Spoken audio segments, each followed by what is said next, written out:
Hello and welcome to this edition of Bayou Time. I'm your host, Keith Whiteside, licensed clinical social worker with Terrebonne Home Care. Very glad you're joining us. However you may be joining us, we appreciate it very, very much. And I know most of you are aware that we do have a special session right now taking place, and we're always glad to get updates about that as we turn to our Louisiana State Representative, Beryl Amedee. Beryl, thank you for joining us this morning.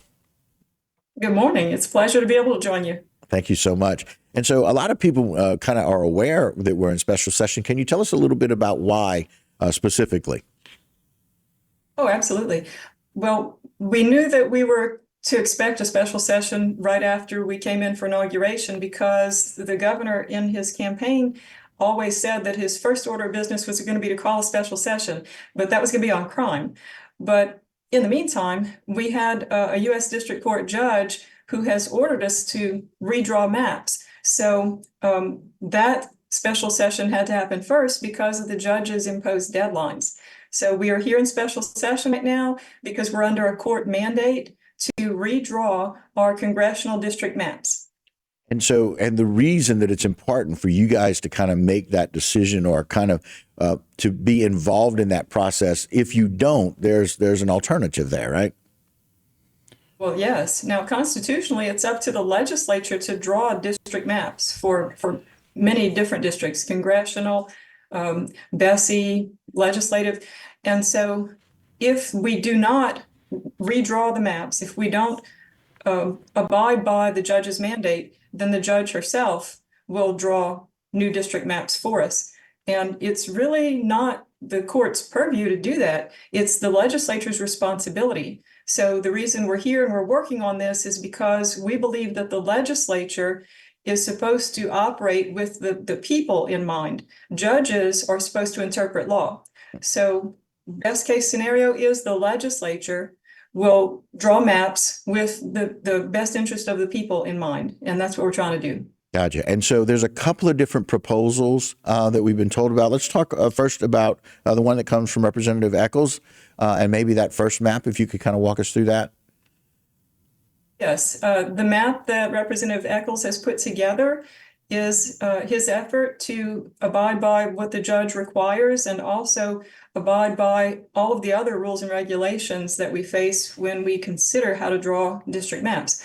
You can't just draw lines anywhere. You have to have certain populations included, certain demographics. It has to be contiguous, which means it can't have a section that's in one part of the state and then another section over here disconnected. They have to connect. They also have to include communities of interest. That means that the communities within a district should have a good bit in common. They shouldn't be so varied that they have virtually nothing in common. So those are the things that the courts look at to determine whether a map will be satisfactory. And so this is the representative's best effort. And this was heard in committee yesterday on the House side. And this afternoon, we will look at that map on the House floor. On the House floor itself. And so, Aaron, put that up one more time. And what you can see here, and this is just something that kind of jumps out to me in our area, and certainly in where District 51 is, where Terrebonne and Lafourche are both included in that third, that number 3 option there. And that yes. Contiguity is certainly involved in that map. The things are, they're pretty significant lines that they're kept together in groupings in that particular map. Yes, what I see in this map is the district that Terrebonne and Lafourche would fall in would be District 3. 3, right. And it's either coastal parishes or parishes that are right next to coastal parishes. As you know, that area has a whole lot in common. We have seafood, we have oil and gas, we have hurricane problems. Right. So yes, I'm not a judge, but Correct. I would assume that the District 3 on this map would not be a problem when the courts review the map. Right. And so there's another map as well that was put out. I think you mentioned it's Senator Womack, right? That had put out the other map. And so maybe we'll look at that one. It's a little bit different, as you can tell, but that one, and again, just in our areas where we're closest to with Lafourche, Terrebonne and Lafourche are in different districts in that one. And so that one's right. Kind of just a little different for that. And the contiguity is a little different as well, as we see that I think it's 6 that kind of goes up through the central part of the state. And then 5 is a little bit larger. And so this one's just different.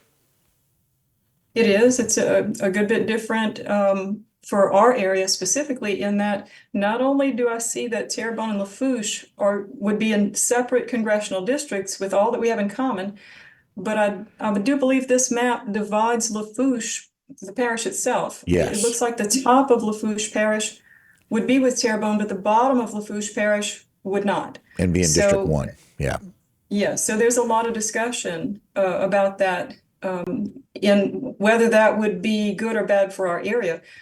In Terrebonne, we like our neighbors in Lafourche, and is it better to have one congressman speak for both parishes, or is it better to have 2 congressmen speak for Lafourche? Terrebonne didn't look divided on that map. So Right. 2 voices versus 1, that's a matter for debate. We also locally look at what big cities would we be included with. In either of those 2 maps that you just showed, the large city, the most populated city in the district would be Lafayette. Yeah. In the second map that you showed, most of Lafourche Parish would be in a district that's closer to New Orleans, but I do believe New Orleans was in a separate district. In a separate district, correct. But, and it looks like I'll be doing those today. Beryl, we always appreciate your time. Thank you so very much. So hopefully things go very well for y'all today. yes, sir. Thank you. It's All always right. a pleasure to be here. Thanks. All right, guys, that'll do it for this particular segment. Don't go anywhere. A lot more right here on Bayou Time.